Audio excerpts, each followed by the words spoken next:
after the child protection agenda was pitched, those children, it's like they were born again, I would say.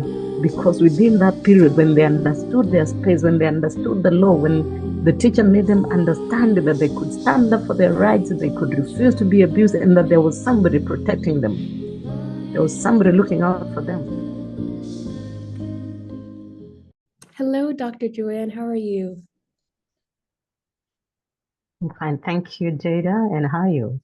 I'm good. Thank you so much for coming on. I'm super excited to talk to you again. Last time we talked about your deeply personal story with your relationship in the education system and how that led you to become a teacher and then furthermore led you to starting this organization. So I'm super excited to get to see more into the career aspect of your life journey. And so just to get the audience kind of informed, this is a very general, broad question, but what do you do on a daily basis? Could you give the audience a general briefing about what it is that you do? Thank you, Jada. Um, on a day-to-day basis, I'm a very busy person. First, I'm a musician. I compose gospel music. Like I have this one that I love very much about Easter, that I may know him and the power of his resurrection and the fellowship of his suffering.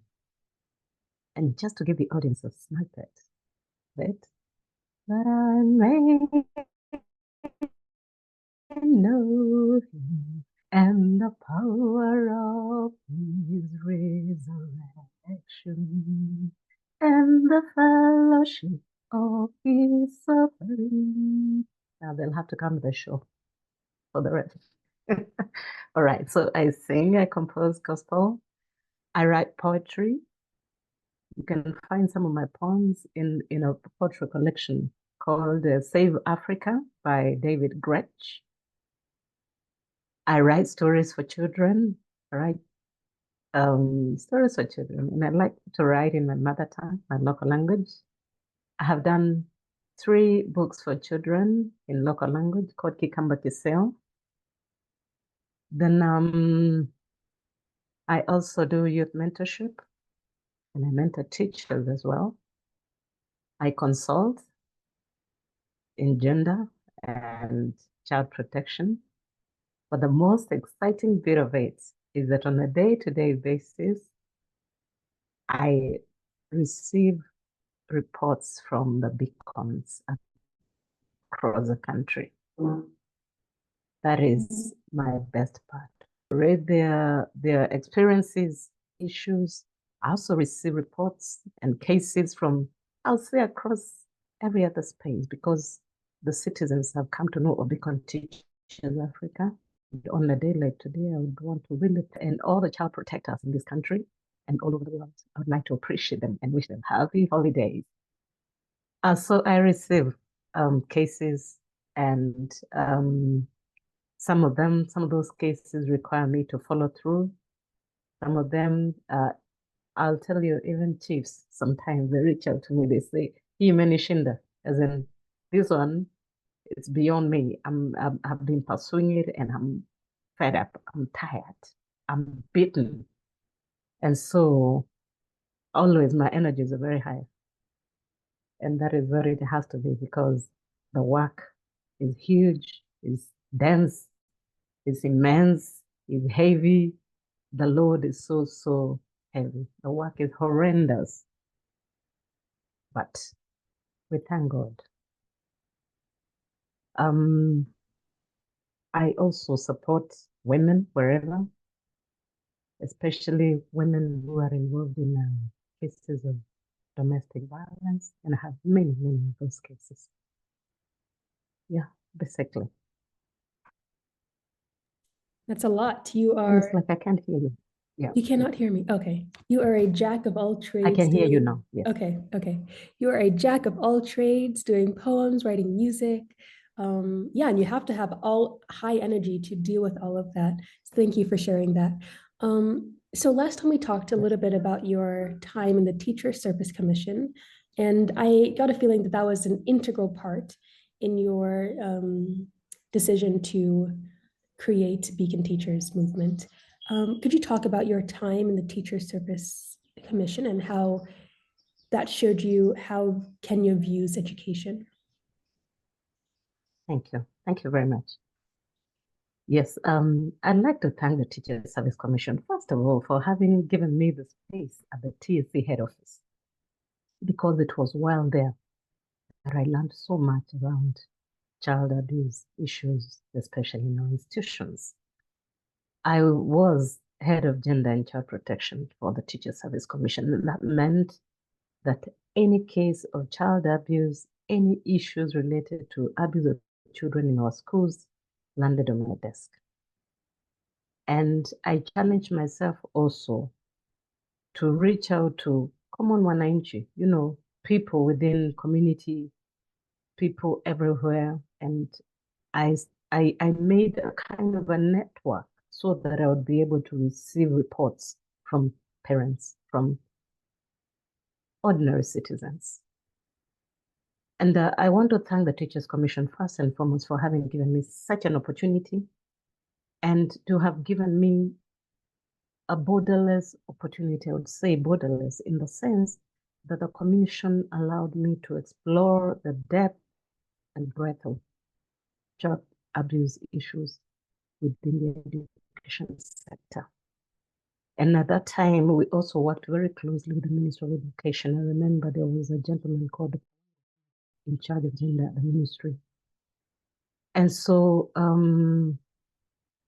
well, fast forward, when I was appointed to that space, I was appointed at a time when I had somehow started gaining interest in child abuse issues.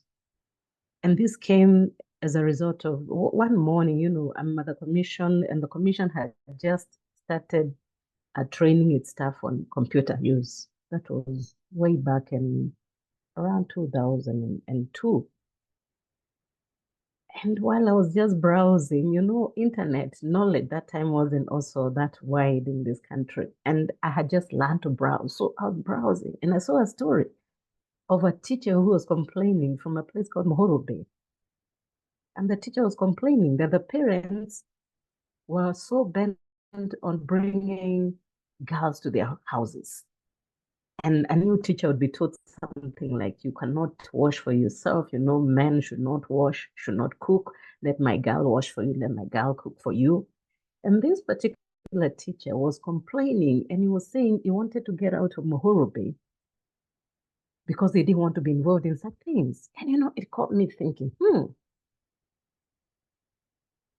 what is it that could cause parents to do this kind of thing? And then it also told me they're good teachers.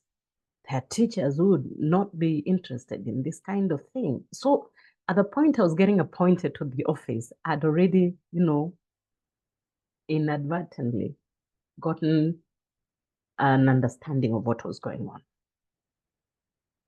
And so fast forward, when I got into the child protection office, I said my first assignment would be to understand what exactly is it. And as nature, I think the universe has a way of converging, bringing together things.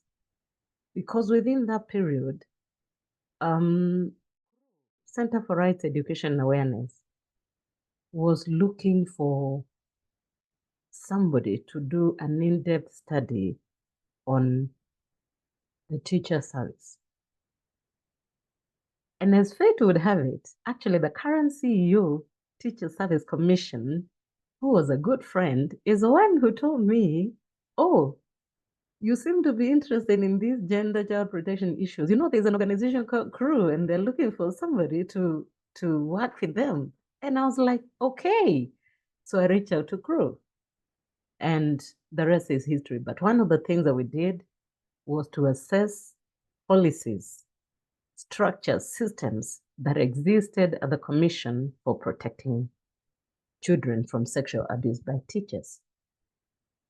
And that study, the findings of that study, it was so shocking because when we assessed the data over a period of 5 years, it emerged that the number of children that had been abused in Kenyan schools was equivalent to 12 primary schools.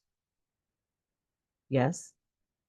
And so this is way back in 2010. And that now gave me motivation. I challenged myself. I said, I'm gonna do further research. And that's what informed my PhD research. And I researched on the crisis of sexual abuse of school children by teachers, case study of Makueni County. That understanding, the details that I gained from this survey, the first survey with crew and my research, my PhD research, actually I realized that we were having a disaster in this country, which we have refused to admit. Because I remember some of the engagements, some of the discussions we had with stakeholders. And in one conversation, one dialogue with stakeholders, I remember an old man saying, you have told us all this about, how children are molested in schools, but I would like you to talk to me like a child. Explain to me, if I were to take forward a case like this, what would I be accusing the teacher of doing? And I said, sexual abuse. The man said, but what do you mean sexual abuse? Women were created to provide sex to men. So what is the offense? And I had to bring him back to understanding that, yes, that might be, but there's a difference between a woman and a child. I think it cut Oh, off. according to this man, he could not see an offense. Yes, the teacher has introduced the child to sex maybe a bit early, but then ultimately, every woman, that is their responsibility. So how can I go ahead to accuse a teacher? That shocked me. So it took me a lot of energy to help this man understand the law, why this is an offense, and that a child cannot give consent for sex. Whereas the law recognizes that two adults can have a consensual relationship. There's no way a child can consent to sex. So anyway, that experience plus other experiences, interacting. I remember somewhere else, we were interacting and I was told, there's culture. You have to understand that. And culture, there are things you cannot force. You cannot force us to say that a person has committed an offense when we know there is no offense. And so, the dynamics. But again, allow me to thank Plan International, because within my work, during my work, in the course of my work at the Commission, I had opportunity through the sponsorship of Plan International to attend a very serious training in Holland, the Netherlands. And that opened my eyes to very many issues around child protection. And it was based on that experience that we came back. I remember coming back with the lady who was in head of Childline Kenya that time, and the officers from Plan International, and some district commissioners that we had gone on that trip with. And we said we were going to have zero tolerance to child abuse. And it was from then that we came up as a group and we pitched for sexual abuse, review of some clauses in the Teacher Service Commission Act and the TSC Code of Regulations for Teachers. And I remember also we pitched for sexual abuse, zero tolerance to sexual abuse in schools. The commission actually did a circular. It was called Circular 3 of 2010.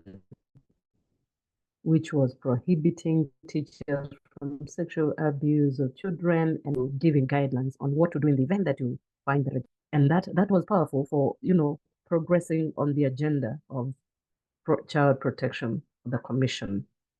Within the commission, then, I also had the opportunity to come face to face with cases of defilers, of child abusers, because the commission had a system for dealing with those, through the discipline management system. So I had opportunity to sit in some of those cases, sometimes making the presentation, sometimes, being the doing the investigations. So that exposed me in depth on many issues. And there's nothing as difficult as having to deal with an abuser, a defiler. When a child says you did this and this, and the adult is there and you're listening, it is not a cup of tea. It is bad. It feels bad. It is emotionally distressing, debilitating. It is demeaning also to the adults. And so when I realized the magnitude of the problem, that is when I began now, after concluding my studies, after concluding my PhD, I started pitching for a teacher, a beacon teacher agenda, because I saw that even within the system, there are some good teachers, and there are very many. I'll tell you, majority of teachers are good. It is not every other teacher that is a defiler. The majority of teachers are good. But I kept on asking myself, based on these experiences, why is it that the good teachers, who happen to be the majority, are not standing up to protect children? Yeah. Why is it that they're not? It doesn't sometimes seem like it bothers them. Mm. And then I realized that some of them, to some of them, it was not their responsibility. And I challenged myself that I was going to teach the teachers that it was their responsibility. I was going to help them understand how it becomes their responsibility.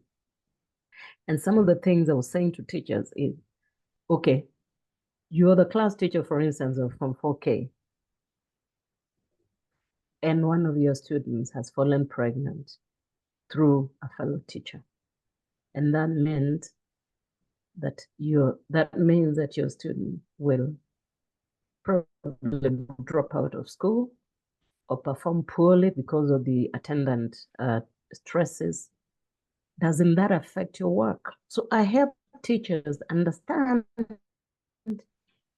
that child abuse actually affected their work as individuals, members, as members of staff in that particular school. It also gave the school a bad name.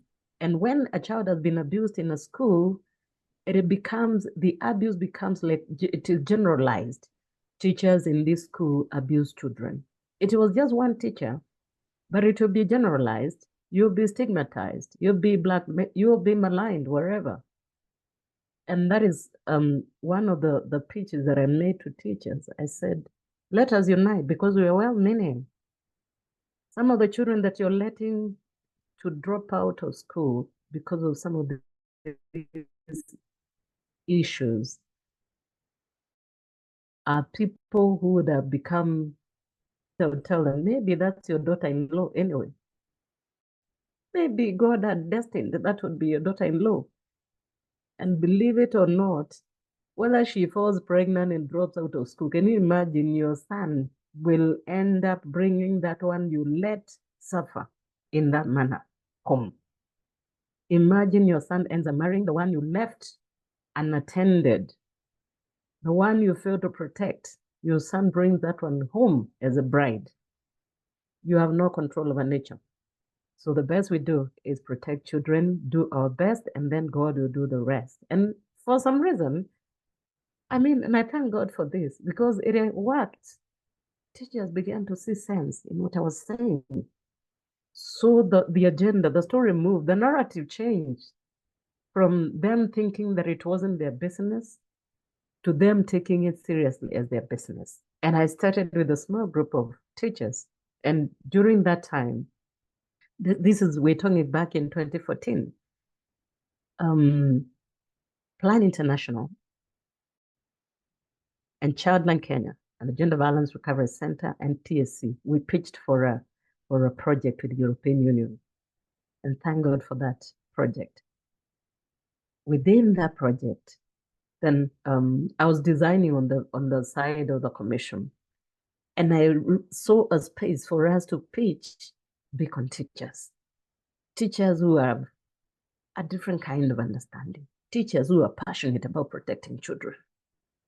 So within that project, we pitched a pilot for beacon teachers. So we said we're going to get some teachers, train them on child protection, and retool them and get them to start working on protecting children. And believe it or not, it worked. In schools where we pitched beacon teachers, we saw renewed enthusiasm. In those schools, in fact, I remember some of the schools, the children became more regular in school. Absenteeism was reduced. Children started performing better. I remember one of the schools in Mombasa, I'll not name it, but after the child protection agenda was pitched, those children, it's like they were born again, I would say. Because within that period, when they understood their space, when they understood the law, when the teacher made them understand that they could stand up for their rights, they could refuse to be abused, and that there was somebody protecting them. There was somebody looking out for them. One afternoon, this is a very interesting story. One afternoon, a day before the music festivals, these primary kids got together, a group of them, and they came up with a poem. And they went and told this teacher, we have something we want to present at the music festival tomorrow. Okay, all along the school was not to participate, but here are kids who say we have something and we think we can present it. To cut the long story short, they presented that, and it was on child protection, abuse of children. It was related to child abuse in schools. And they went all the way to the nationals. I think they even got a position at the nationals. Self-driven. That school was transformed in such a manner that for the first time in more than 30 years, they started taking children to national schools. I think that was the first year they took a child to the national school. So anyway, back to the Beacon's agenda. The Beacon teachers, I've said we started with just a small group.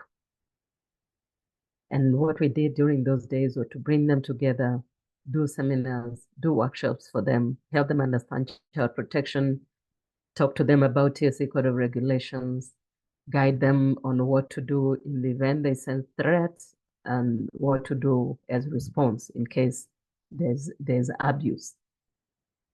And those teachers now began the journey. And they began also to speak to other teachers.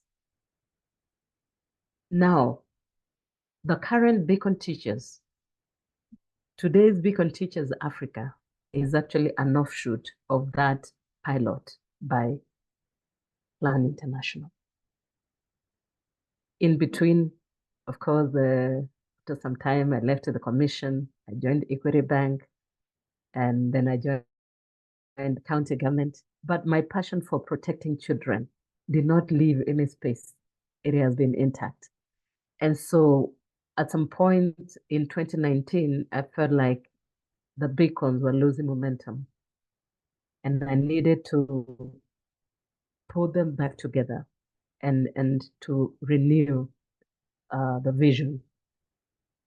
And so that is the point at which I registered Beacon Teachers Africa as a non-governmental organization to work with teachers, not just in public schools, but across all schools. So today's Beacon teachers are a blend of private school teachers and public school teachers, but largely they are volunteers to the cause. We say passion powers action. That is our mantra.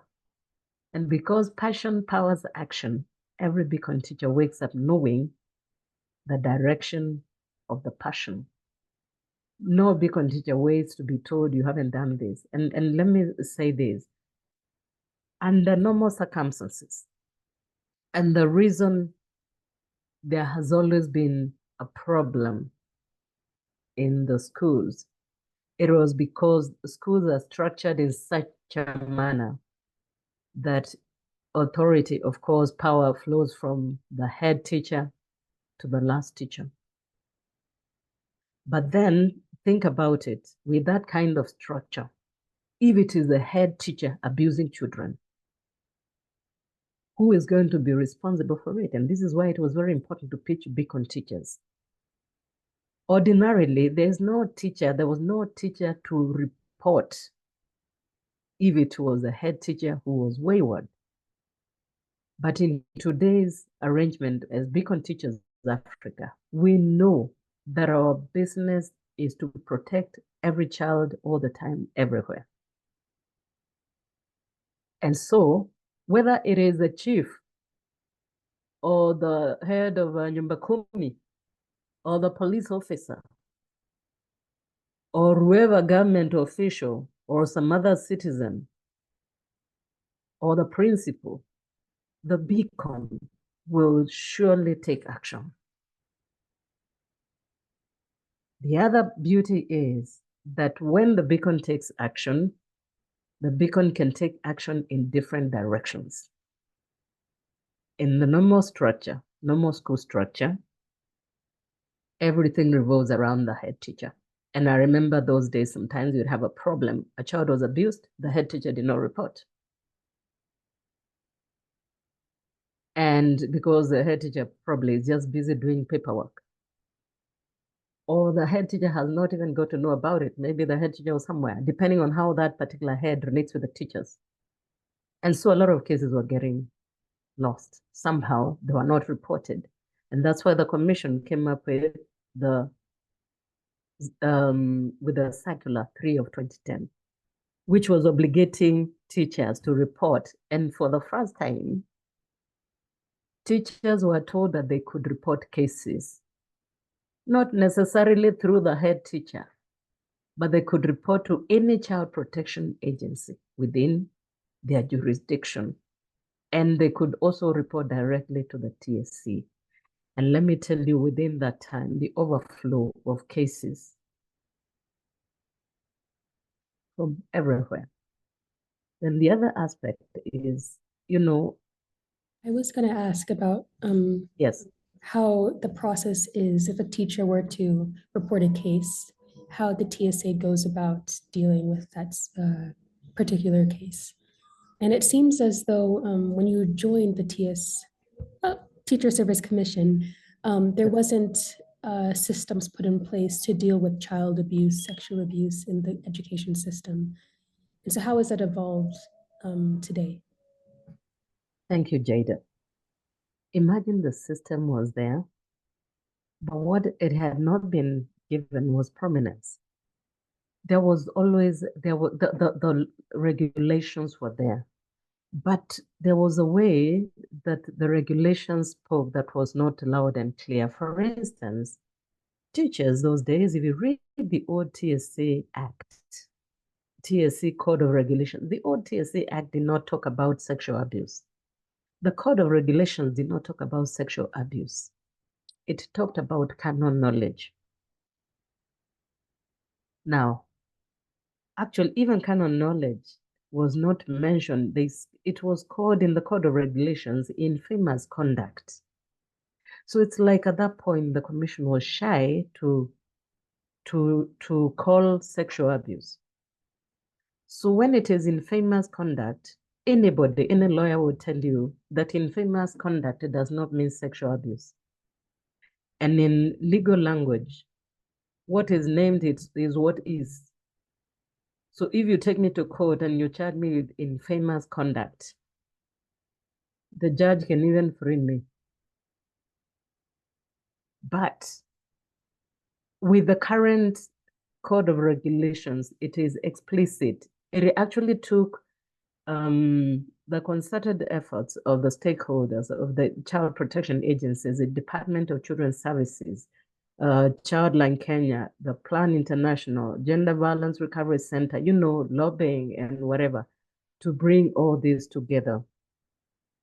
So because of that challenge of infamous conduct, there was also the provision of teachers who had been charged with abuse of children in that manner, to come back to work if they had letters of good conduct from their pastors. So I could abuse a child and go out there and get a letter confirming that I've changed, I'm now reformed, I'm now a Sunday school teacher, and bring it to the commission as proof that I had reformed and I could come back to work. Yes. But then the other gap that still exists, I'd say, is the interlinkage between the TSC systems and the court system. For instance, a teacher can actually go all the way, be dismissed by the commission for sexual abuse, but that case never gets to court. And I blame this on ignorance of parents, on culture, sometimes on corruption. But again, there has always been debate about when the commission has done its bit, is it still its responsibility to take the teacher to court? And there's something they call double jeopardy. The law, the legal fraternity can explain that. So they feel like, the teacher, why should he be punished twice? The other question that has always been, and this is a question that children have asked me, and the beacons have also asked me, we have done all this labor, all this hard work, and this teacher has been dismissed, or the teacher has been jailed. And when I say teacher here, I'm not just talking about teacher, I'm talking about the defiler, who can be even chief, DC, whoever, anybody. A child of, let's say, 7 years. How does that help the child? Because, okay, actually, how does it help the child? The person has been jailed, yes, so? Because this is the same question the parents keep asking. So, akifungwa ndio? And that is why this whole issue of abuse of children is very emotive and very confusing, because we have a system that will take the teacher or the defiler, jail them, and then so what? The girl is left pregnant sometimes and to fend for herself. And remember, most of the victims from our experiences, beacons, most of the victims of this kind of abuse are children from very poor backgrounds. I remember one case we were dealing with some time back. I'll not name the details because the case is still in court. But this teacher defiled a child in a home, made her pregnant. A few years later, because nothing happened to him, he went back and defiled a second girl in the same home, made her pregnant. She dropped out of Form 3. Think about it. And because the parents are so poor, this particular teacher had the audacity to tell the mother of this child that he was going to employ her for 10,000 shillings to look after the baby when the baby is born. That is called impunity. And why does it happen? Why would even somebody pronounce something like that? Because the poverty level has made this parent like a slave of that teacher. The teacher feels nothing because, after all, he did it the first time and nothing happened. So he might as well do it again and get away with it. But thank God that there was a beacon in that space. And that is how we blew up the case and they ended up in court. But here is the other thing, the lack of synergy within the different entities. For instance, for this particular one, we reached out even to the governor of that county. I personally called the governor and I said, we have this and this. And this teacher has done this the second time in the same home. And this home where they are located is deep in the village. Even the road that goes there is not very clear. These parents cannot even afford the cheapest phone, Kabambe, the cheapest phone they didn't even have. So we had to rely on a neighbor to always take the phone to that family, take care to the mother. Sometimes you call and the neighbor says, oh, I'm at the market, I'm like 20 kilometers away, maybe call at night. So the correlation between these kind of abuse and poverty is there. And the impunity of the defilers, they don't defile once, they do twice, thrice, even 10 times. We had an incident where this defiler had lasted in an institution for even 30 years and was doing it with impunity. After all, people poor, they cannot afford to take up the justice system. They can't even afford to go to the next station. And then the general laxity of our workers, of our people. Like the other day, I was conversing with one of the beacons, and she said she was pursuing a case. She went to court. She followed through. At some point, the police officer asked her, "What is your problem?" The parents of these two have agreed. So what's your problem? What are you following? What is your interest? The parents have agreed. And for sure, the parents agreed, they were paid off, and that was it. When we come across those kind of cases, it becomes very tough. We have to take it back. And imagine you're taking back a case of parties that are not interested. But remember, the child belongs to the state. In some of the cases, the children are made to recant their own statements. Initially, the child wrote very nicely that the person did this and this and this and this and this. Somewhere downstream, the child is saying, no, it didn't happen. The one who defiled me, I don't know, it's somebody told somebody on the roadside. And because we don't have robust systems for following through some of these things, because also sometimes I blame the child, the children's officers, and I'm not blaming all of them. Some of them are extremely good, like the one I dealt with in this particular case where we had to even elicit support from the governor. That particular children's officer, I gave her a thumbs up because she went out of her way. At some point, we are contributing to hire vehicle to go and fetch the parents of this child because the case is going to court.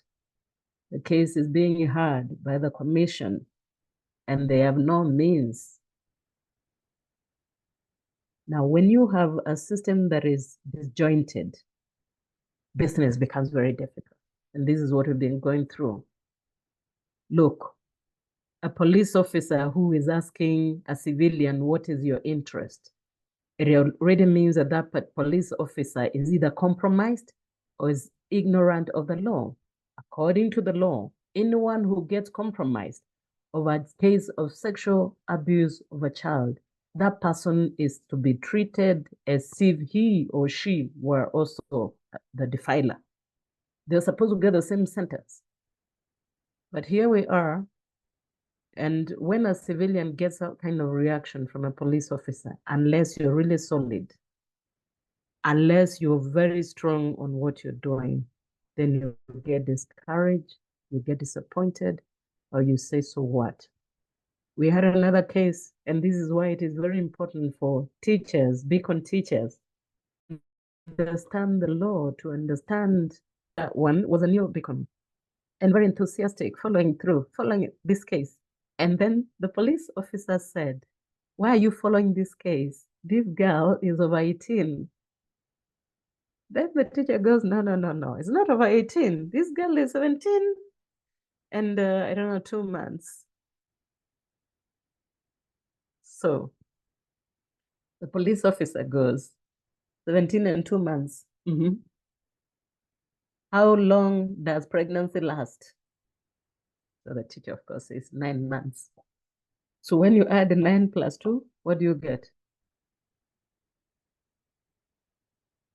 It was actually not 2. It was, I think, 4 months. 9 plus 4. You're already past 18, isn't it? And that is how this police officer managed to intimidate this teacher, because at that point, the teacher was like, that's what the law says. He managed to convince the teacher that this girl was of 18, which was not true. And so we had now to come back and insist. And so it's not an easy job, but it requires the efforts of all the players, concerted effort, unity, common understanding, and commitment. But I hasten to say that without passion, the fight against child abuse is lost, because it takes from you a lot of energy, and then it creates for you also a lot of enemies, because people don't see physical injuries.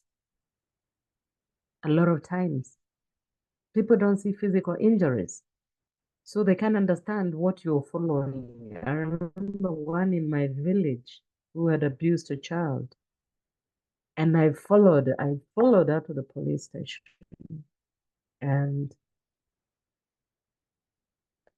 at some point in a community meeting, somebody asked, why do you hate men so much? I said, I don't hate men. I hate defilers. There's a difference. A defiler is not a man. A defiler has given himself another character. So that's not a man. That's a defiler. So I don't hate men. I hate defilers. And this one said, after all, what is lost? After all, the child is still there. The child is not dead. What is your problem? And I said, you can say that from where you stand. But for me, that child has been killed. That child is dead emotionally. That child has been killed psychologically. The future of that child is grim. It will take so much that even jailing the defiler is not good enough. But anyway, so this is it, people's understanding. And again, because of culture, remember also some of our cultures, they married off children. So bringing people to understand that this is abuse has always been an issue. And that is why you find sometimes people compromising parents and saying, I'll marry the girl. Somebody is saying, I'll marry the girl at class 6. I'll marry the girl years old. And somebody is saying, I'll marry the girl. Others, because of, again, the cultural issues, like I find in the Rift Valley, especially, they have something called Kipka.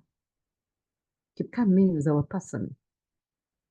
So you, as the outsider, to penetrate through, to follow through such cases is very difficult. I remember one man asked me, you are from Ukambani, all the way from Eastern region, and you come here to complain about abuse of a child. What is your interest? I said, my interest is that this child has no boundaries. There are no boundaries for human beings. This child could well be my daughter-in-law tomorrow. This child could be my doctor tomorrow. This child could be my lawyer tomorrow. This child could be anything. Is a human being like me. And the law is very straight about issues of abuse. This person told me, look, the child who has been abused is ours. The one who abused is ours. The girl is pregnant. The one who will be born is also ours. Go back to where you come from.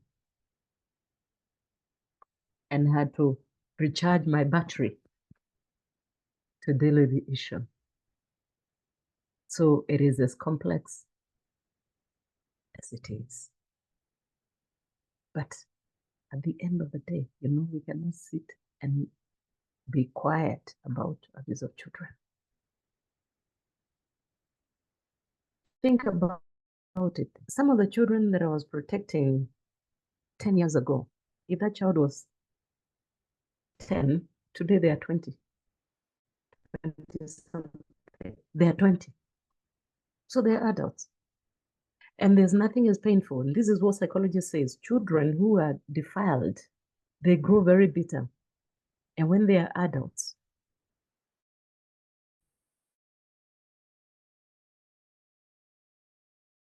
the likelihood of them becoming gangsters, the likelihood is very high. So I'd like you, Jada, to imagine just how many gangsters we have bred by letting abusers, by letting sexual violence thrive in our society. All these crazy people you see doing crazy things in society, people shooting one another for no reason, people just doing all sorts of diabolical things. Some of them, if you follow through their childhood, you might just find that they were sexually abused, because sexual molestation, sexual abuse is the worst thing. I call it's the worst crime anybody can commit against a human being. There's no other kind of abuse, kind of crime that somebody can commit against you other than to reach your very core, the very core of humanity, of your being. When that is abused, then there's nothing left. And that is why we must all be very careful, and we must all go out of our way to protect children, because there is no future. Even if they go through high school, through whatever university, and become doctors, bitter doctor will kill you. That child, that person, that doctor you did not protect when they were children, they will kill you. No matter what profession they join. Bitter engineer, you can imagine. Bitter pilot, they'll do anything. Bitter police officers, you want them to protect you, and you did not protect them when they were children. They'll finish you. So do not be surprised that some of the things we are seeing today in our society could be born of some of this kind of abuse. And we cannot afford to continue just watching. We cannot afford to just look through the window. Some of the people, they're thinking, oh, it's not my business. Those are stories from Joan. Those are, these beacons, they're a nuisance. Let me tell you, I would rather be a nuisance and protect a child than to sit back, look so safe or so good, lady, whatever. It doesn't help. By protecting children, we are protecting the future of this nation and of society in general. If we fail to protect them, you have seen even some of those teachers who abuse children, they were abused themselves. If you follow through, you find they were victims of sexual abuse as children. So they're just giving back what they receive from society. We teach our teachers, our beacon teachers, to be listeners and to accept to listen to any material from the child. Let the child verbalize what they need to. In Semawazi forum, some of the children will come up and say about relatives who are abusing them or who are trying to abuse them. They will ask questions about if somebody does this and this, is that bad? Children need to be given direction. They need to be guided. They need to be helped. They need to be supported. Some of the people are just in our society are just outright abusers, and they do that day in, day out. When a child is in class and they've been abused, are they learning? This is my challenge to the teachers, and why every teacher should run and join Beacon Teachers Africa, so that you gain the tools for protecting children as you protect the children of other people. God will raise people from other places also to protect yours, because you cannot be with your children all the time. They will be out. Some of the abuse is even happening to high school students, to college students, to people even at places of work. When children understand the law, because some people don't even understand the law. People need to understand the law. The beacons, we teach them the law. We help them to understand the Sexual Offences Act, the provisions of Article 53 of the Bill of Rights, Chapter 4 of the Constitution. We train them to understand the Children Act, to understand the Basic Education Act, because ultimately, as beacon teachers, we are investors in children. We know that as teachers, we're investors in children. And because we're investors in children, nobody wants to invest in a losing venture. So as investors in children, we are careful to nurture and to support the children to complete school and to gain good grades, because then we're fortifying their future. And so sometimes people ask, oh, these beacon teachers, they're going overboard, whatever. There's no such a thing as overboard. By the way, even if you need to beat an adult because of a child, please go ahead and do it. That's not violence. That's child protection. If I'm beating an adult because they're abusing a child, I'm not being violent. I'm just protecting a child.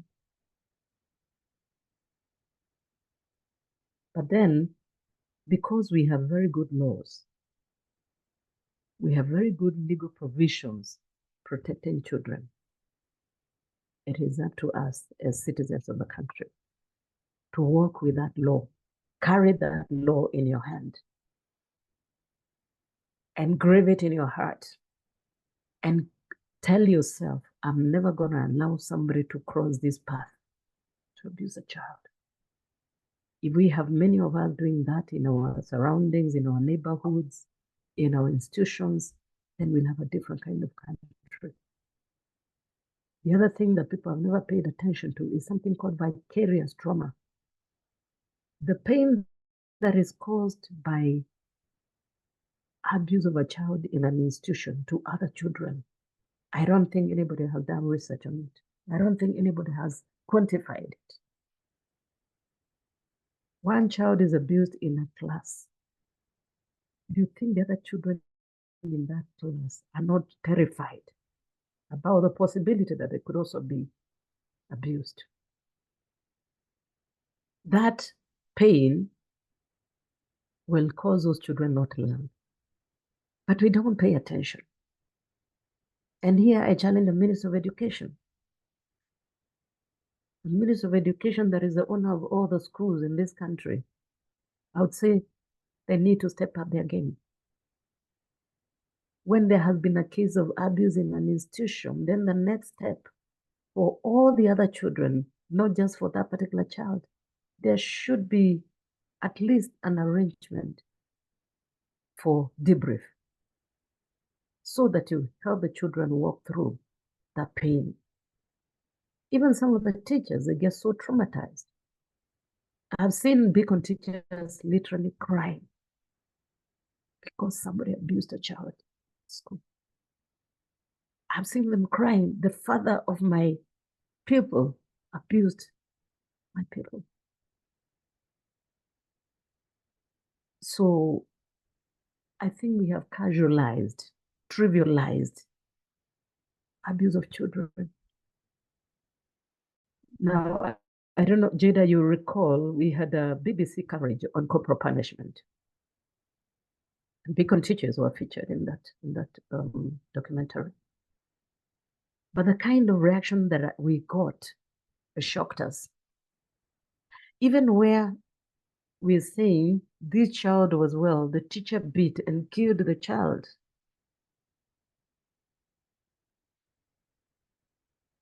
People don't seem to care. Tell me, if a teacher beat a child in your school, for instance, where you take your child to school, Jada, I know your children are not going to school yet.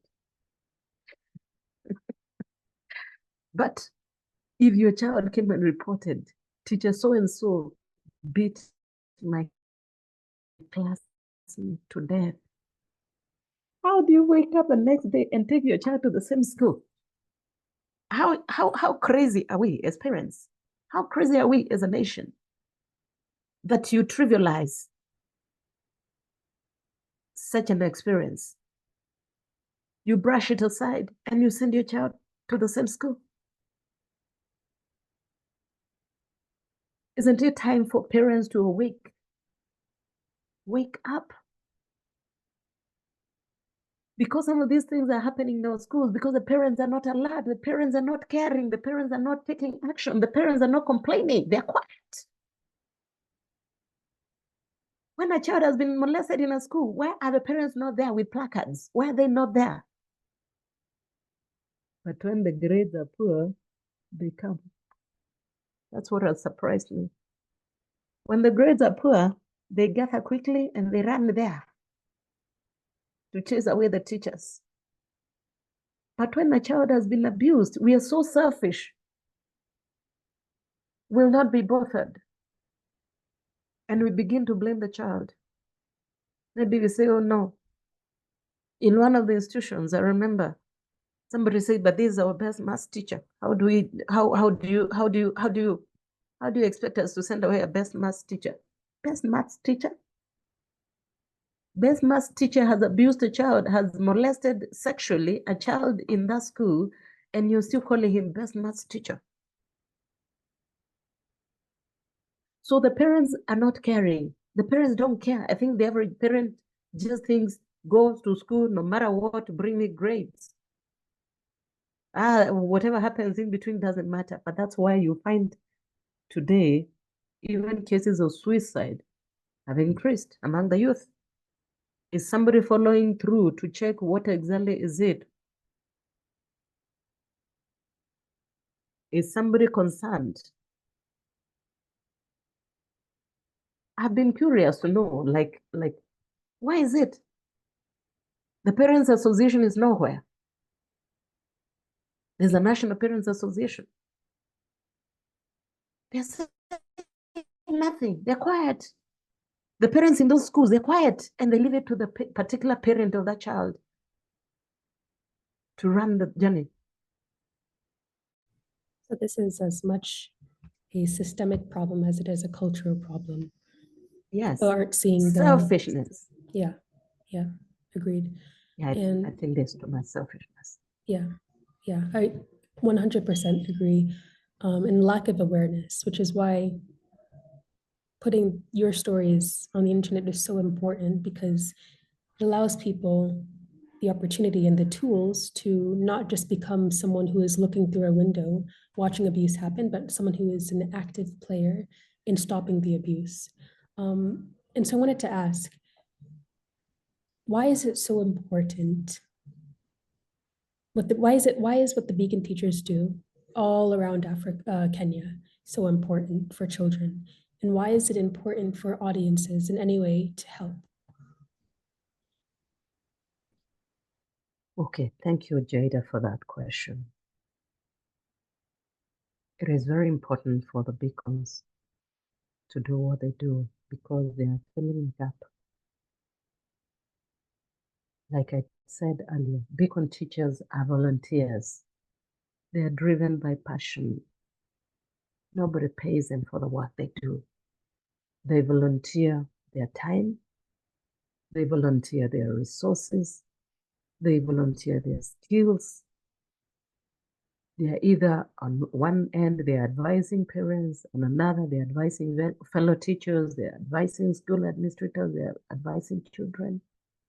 They're following through cases.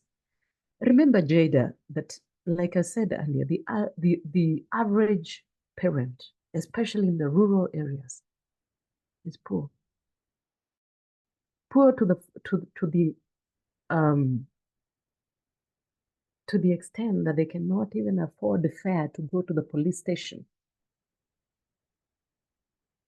Poor to the extent that they themselves did not even complete primary school because they didn't have resources to pay some of the levies or even to buy uniform. So it's a vicious cycle. And this is where beacons step in. Quite often you'll hear beacons saying, I have this case.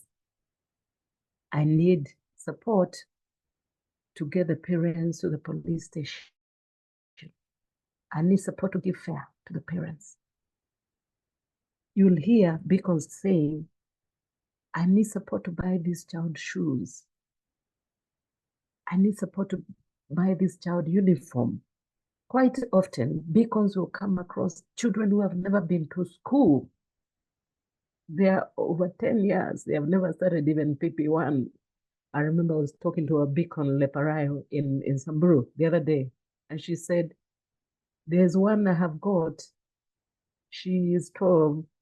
She has a baby, and she's come to school for the first time. When she was talking to me 2 days ago, no, that was Thursday, she had in her office a very tall boy who had been beaten for being a poor cattle manager. You know, he could not herd cattle properly. So the siblings, I'm told, beat him up. And our beacon had to go to that home and plead for him to be allowed to come to school. And she told me she used her wits. She said, look, this one cannot manage cows.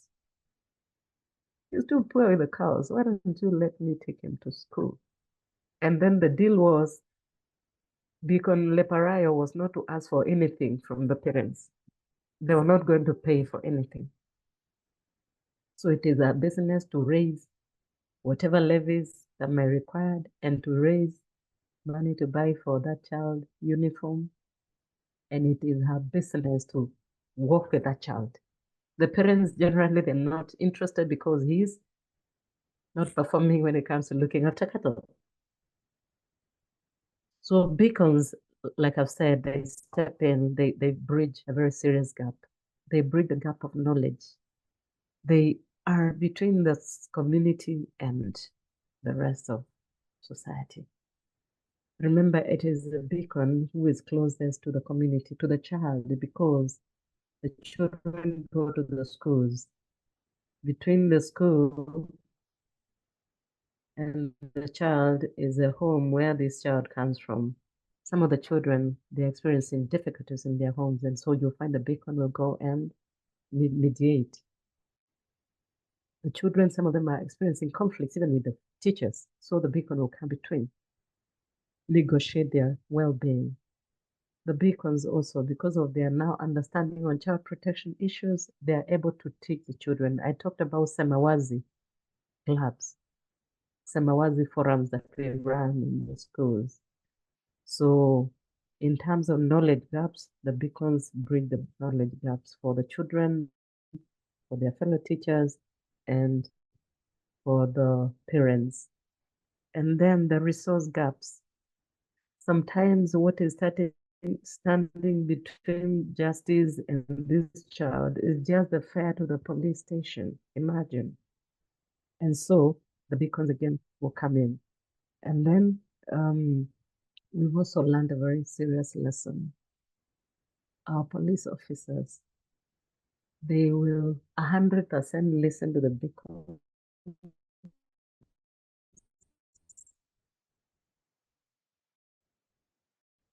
They will 100% work. You can't even put the both to call the police because they won't come. But you know what? When a beacon teacher steps in, they come. Why?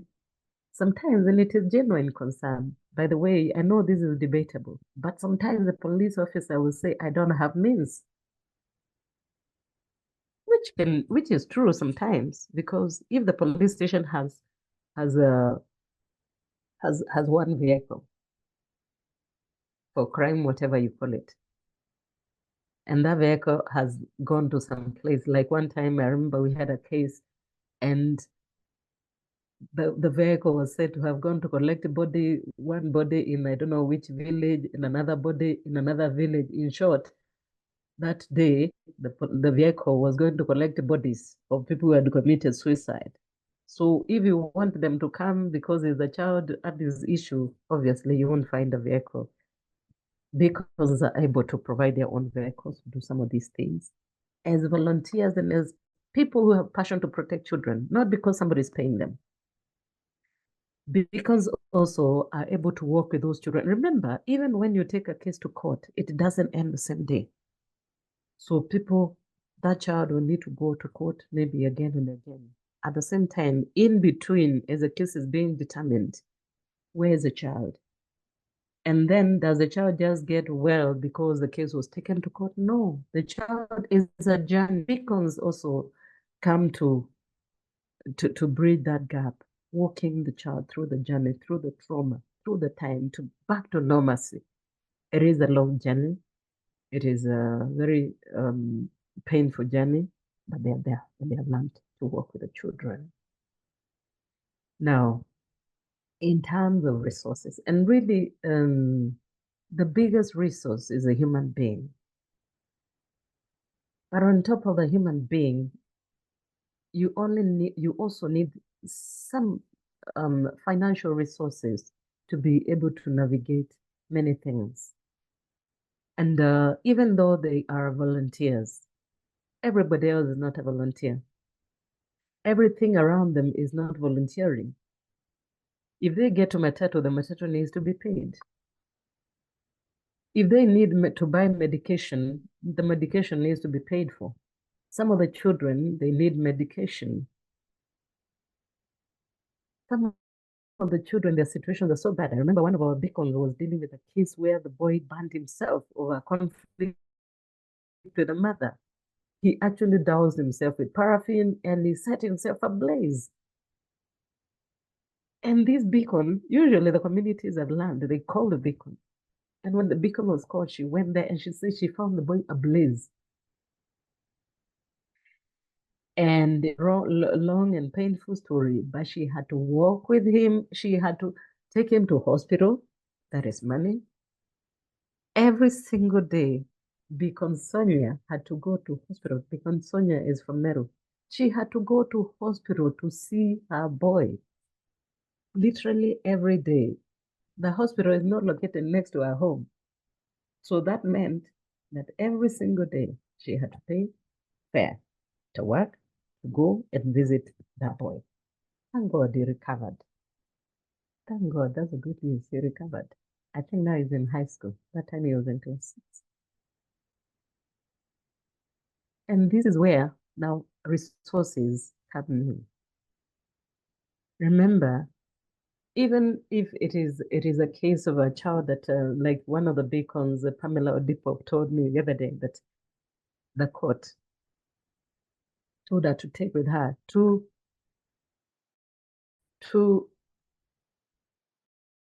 children whose parents, I think, they had disagreed. One, I think, they were being violated in the home. And so when the court, as the case was going on, she was told to stay with the children. Now, the court does not give you a check to take home with you. When the court says, stay with the children, you sort yourself the rest. And she was laughing. She was saying, my children are 3 plus 2 is 5. But she had to make sure they ate, that they had everything. And she said, for 5 months, she had to feed them while the case was going on. So anybody can see the need, the glaring need for resources for beacon teachers. And what I would like at a day like today to send a message, my clarion call to good citizens of this nation, anybody who cares about the child, anybody who was a child and who knows what it is to be a child. May they come up and help Beacon Teachers Africa. So that those teachers who have volunteered so fervently to help children may never sit back and feel like they have lost.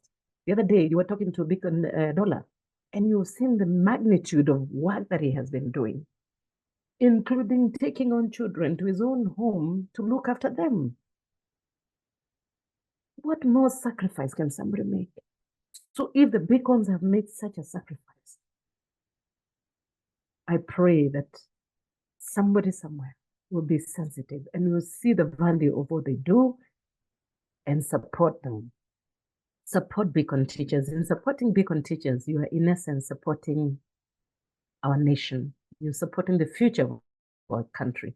You're supporting an organization that cares so deeply about children.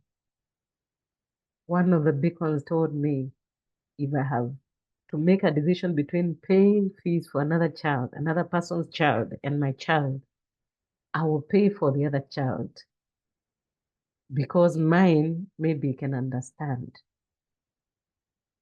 But I cannot excuse myself. I cannot understand myself not helping a child, not helping a needy child. You get what I mean? So that's the depth of passion.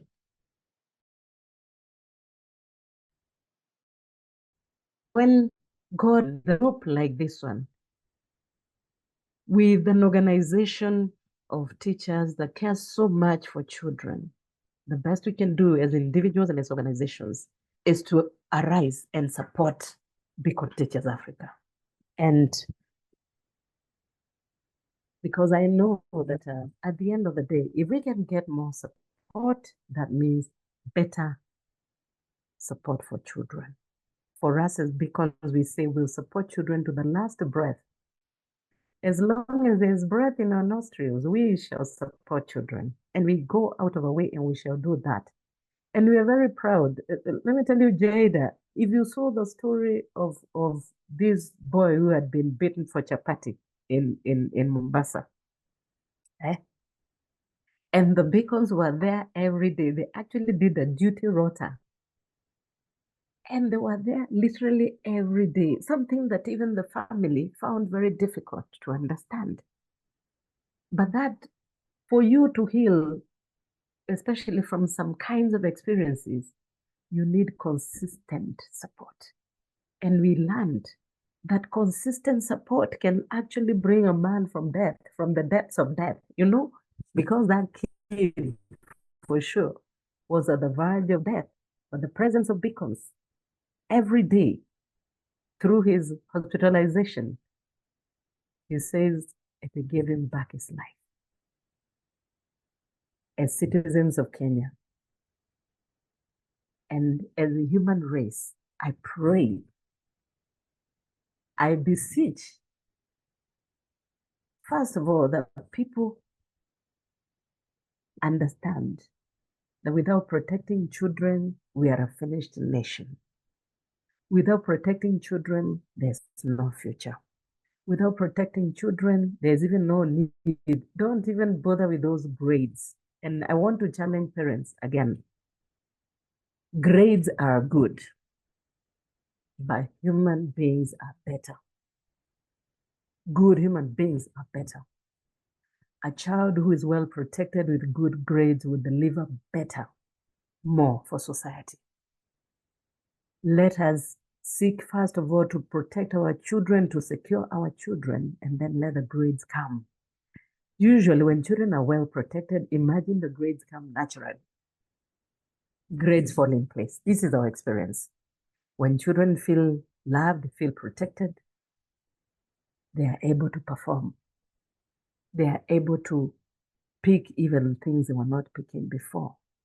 In academics, we need good human beings.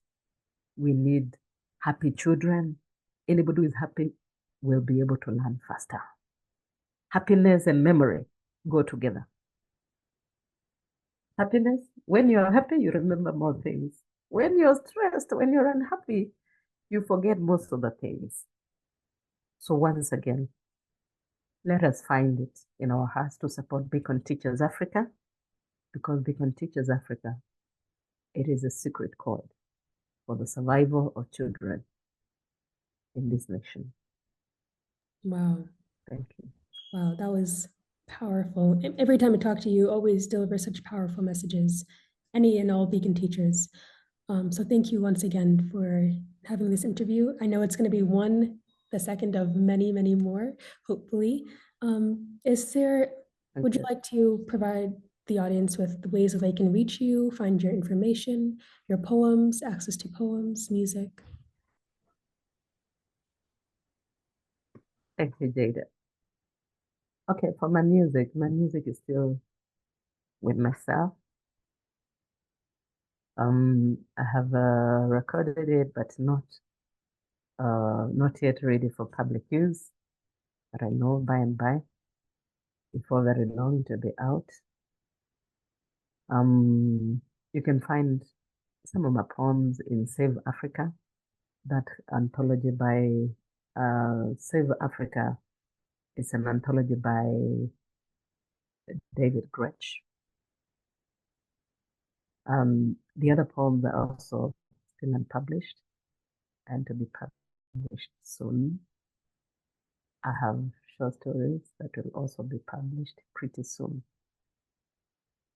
For Beacon Teachers Africa, you can reach us on beaconteachersafrica.org.